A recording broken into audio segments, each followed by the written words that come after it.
ગુજરાત પ્રજાપતિ સમાજનો ભવ્ય શતાબ્દી મહોત્સવ સફળતાપૂર્વક સંપન્ન. ગુજરાતના ઇતિહાસમાં પ્રથમ વખત પ્રજાપતિ સમાજ દ્વારા 100 વર્ષની ઉજવણીના ભાગરૂપે શતાબ્દી મહોત્સવનું ભવ્ય આયોજન તારીખ 13 એપ્રિલ 2025 રવિવારના રોજ શ્રી ભાગવત વિદ્યાપીઠ સોલા અમદાવાદ ખાતે ભવ્યતા સાથે યોજાયું હતું. સદીઓથી સમાજના શૈક્ષણિક, સામાજિક, સાંસ્કૃતિક તેમજ વિકાસમુખી કાર્યો માટે અડગપણે કાર્યરત ગુજરાત પ્રજાપતિ સમાજે શતાબ્દી વર્ષમાં વિવિધ કાર્યક્રમો યોજીને સમગ્ર સમાજમાં જાગૃતિ ફેલાવવાનો અભિગમ રાખ્યો છે. આ પ્રસંગે પૂજ્ય જ્ઞાન વત્સલ્ય સ્વામી ઉપસ્થિત રહ્યા હતા અને સમાજના સર્વાંગી વિકાસ માટે માર્ગદર્શન તથા આશીર્વાદ આપ્યા હતા. પ્રમુખ શ્રી કેશવલાલ એસ પ્રજાપતિના નેતૃત્વ હેઠળ સમાજ દ્વારા 500 દીકરીઓ માટે અદ્યતન સુવિધાઓયુક્ત કન્યા છાત્રાલયનું નિર્માણ કરવામાં આવી રહ્યું છે, જેમાં library, e library, smart classroom, cafeteria, gym અને મેડિકલ રૂમ જેવી આધુનિક સુવિધાઓ સામેલ છે. આ મહોત્સવ દરમિયાન સામાજિક, શૈક્ષણિક ઠરાવ પ્રસાર કરવામાં આવ્યા તથા ભવિષ્યમાં સમાજના યોગક્ષેમ માટે માર્ગદર્શન મળ્યું હતું. ગુજરાતના વિભિન્ન વિસ્તારોમાંથી લગભગ 15,000 પ્રજાપતિ સમાજના ભાઈઓ બહેનો હાજર રહ્યા હતા, જેમણે કાર્યક્રમને વિશાળ અને ભવ્ય બનાવ્યો હતો. આ સમગ્ર કાર્યક્રમની સફળતા માટે પ્રમુખ કેશવલાલ એસ પ્રજાપતિ, વિજયભાઈ કે Prajapati, professor doctor Jayantibhai Prajapati, doctor વિધિ યોજા, વર્ષાબેન હારેજા, અરુણાબેન પ્રજાપતિ, વસંતભાઈ પ્રજાપતિ તથા સમગ્ર આયોજન સમિતિએ મહેનતપૂર્વક યોગદાન આપ્યું હતું અને આ સમગ્ર કાર્યક્રમ સમાજના ઇતિહાસમાં યાદગાર બની રહેશે અને આવનાર પેઢી માટે પ્રેરણારૂપ સાબિત થશે. ડૉક્ટર જયંતિભાઈ એસ પ્રજાપતિ, તંત્રી માનસિક ગુજરાત પ્રજાપતિ. આજે અમારી સંસ્થાને 100 વર્ષ પૂર્ણ થાય છે. એ નિમિત્તે અમે શતાબ્દી વર્ષ ઉજવવાનો કાર્યક્રમ નક્કી કરેલો. એ અંતર્ગત આજે અહીં મહાસંમેલનનું આયોજન કર્યું છે.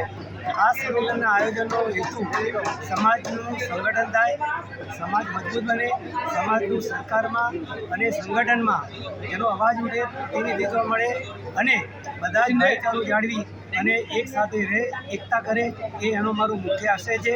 સાથે સાથે આ શતાબ્દી વર્ષની યાદગીરી રૂપે અમે એક કન્યા છાત્રાલયનું પણ આયોજન કરી રહ્યા છીએ.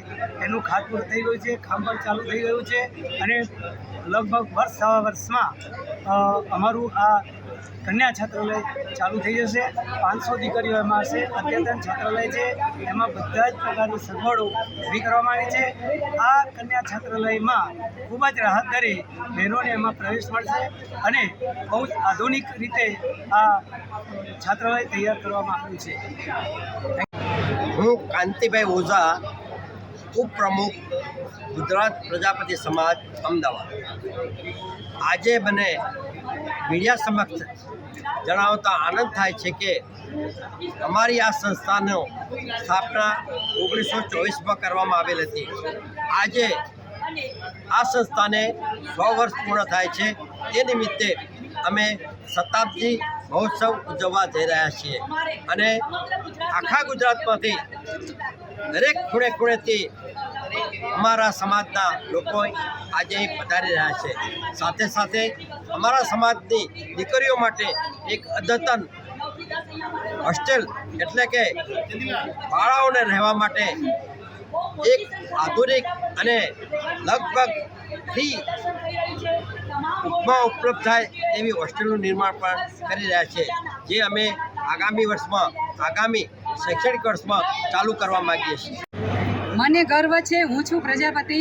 હું વર્ષાબેન હારેજા, 8 પરગણા ગુર્જર પ્રજાપતિ સમાજમાં હું પ્રમુખમાં છું અને ગુજરાત પ્રજાપતિ સમાજમાં હું મધ્ય ગુજરાત અને અમદાવાદમાં સંયોજકમાં છું. અમે ખૂબ જ સારી રીતે આ કાર્યક્રમ કરી રહ્યા છીએ. આ સંસ્થાને 100 વર્ષ પૂરા થયા તો અમે શતાબ્દી ઉજવવા માટે અમે એક સરસ મજાનું કન્યા છાત્રાલય બનાવવા જઈ રહ્યા છીએ અને આ એક મહાસંમેલન અમે રાખ્યું છે. તો મહાસંમેલનમાં અમે ઘેર ડોર ફરીને અમે બધાને આમંત્રિત કર્યા છે અને અમારા આમંત્રણને બધાએ સ્વીકાર આપ્યો છે અને બધા સારી સંખ્યામાં લોકો આવી રહ્યા છે.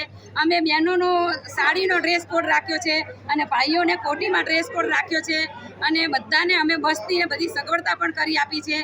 બધાએ સરસ હરખ ઉમળકા ભેરથી આવી રહ્યા છે અને પ્રજાપતિનું એકતા અહીંયા દેખવા મળી રહી છે. પ્રજાપતિની એકતા માટે અમે આ ખૂબ જ 2 મહિનાથી ખૂબ જ મહેનત કરી રહ્યા હતા. અમે ઘરે ઘરે જઈને અમે બધાને આમંત્રિત કર્યા છે. અમે બધી મિટિંગો કરી છે અને અમારા આમંત્રણને બધાએ સ્વીકાર કર્યો છે અને આજે લોકો ભરપૂર સંખ્યામાં આવી રહ્યા છે.